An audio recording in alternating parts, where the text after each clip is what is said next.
Okay, let's talk food. Everything is different in the wilderness. That's why we go there, to escape the mundane routines of life. So everything is out here is different, including your food. Okay, so obviously you have no refrigeration and you have to carry everything. So you can only bring food out here when you're on extended trips. You can't be bringing coolers.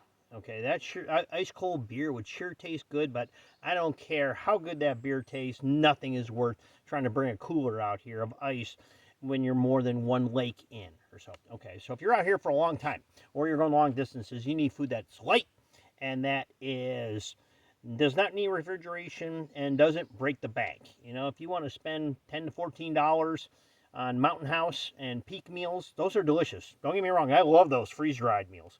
Okay, but they are pretty pricey. And when you're out here for a long time, um, that can add up.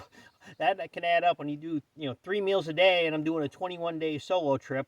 Well, never mind the amount of space that would take. That would take like 5 big containers of it.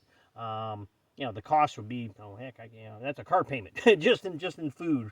Okay, so what I did is a couple years ago, I decided to make my own backpacker meals with a dehydrator. A lot of people, they think a dehydrator, okay, that's great. I want to dehydrate some bananas or apricots or fruit and that kind of stuff.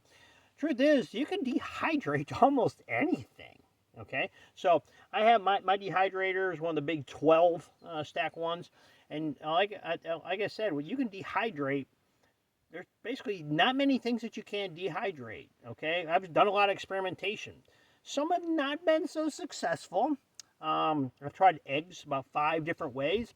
They always taste rubbery. I've tried grinding them in a blender into powder. I've tried frying them and dehydrating them. I've tried hard boiling them. It never works, okay? But I found a solution, but I'll save that for the end here. So you can dehydrate the stuff that you love. So let's say you love spaghetti, okay? You can dehydrate spaghetti sauce. You simply put wax paper on the tray, pour out your ragu, beefy, veggie, okay? Put it in the dehydrator, and it dehydrates, and it comes kind of like a fruit roll-up. You take it off after 12 to 15 hours, and you peel it off the wax paper. It's just like a fruit roll-up you had as a kid.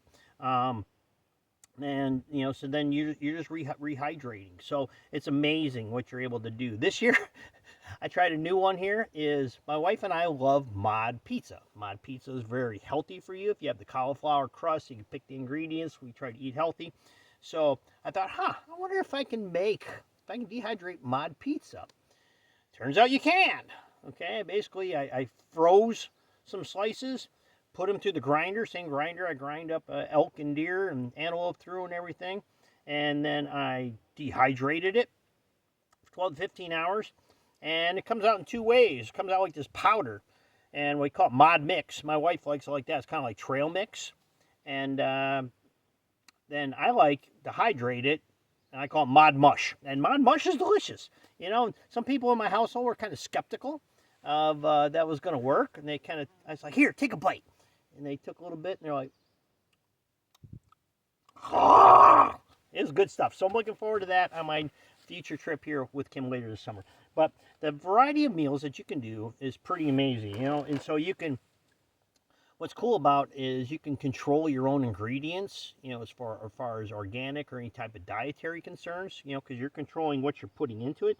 Or you can buy the big bags of frozen meals from Walmart, Costco, or whatever, and for just $1, $2, $3, you're making a delicious meal instead of the $14 ones. So here are some ones I just picked out out of my bear barrel. Picked out a couple here. So what do I have? Okay, so I got lasagna, I got chicken teriyaki with rice, chicken bacon ranch. Oh, that sounds good. Cheeseburger. Let's see here, Mexican rice bowl, Italian sausage. That sounds good. You can make snacks. Okay, so I dehydrate a bunch of bananas. Just get the right bananas that are on sale and slice those up, throw them in the dehydrator, and then bingo, you got those. Those last all summer. Bratwurst, you don't even need to cook them because they come pre-cooked already. Just slice them up thin, put them in the dehydrator, and they're just like beef jerky. okay, last all summer.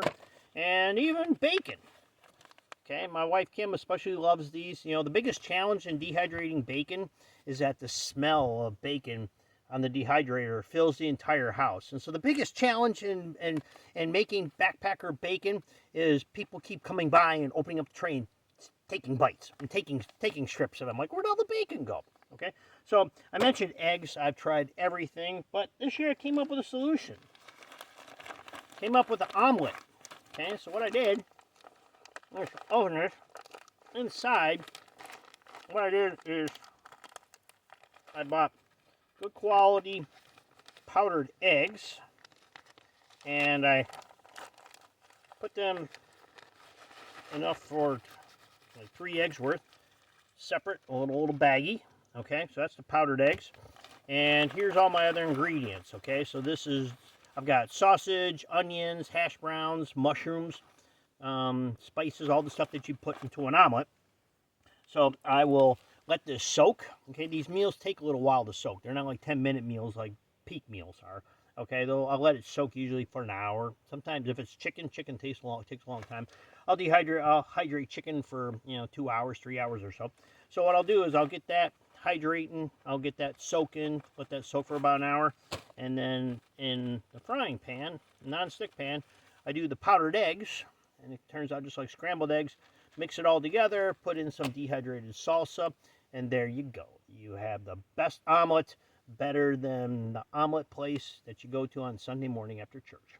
So that's eating in the wilderness, folks. Enjoy.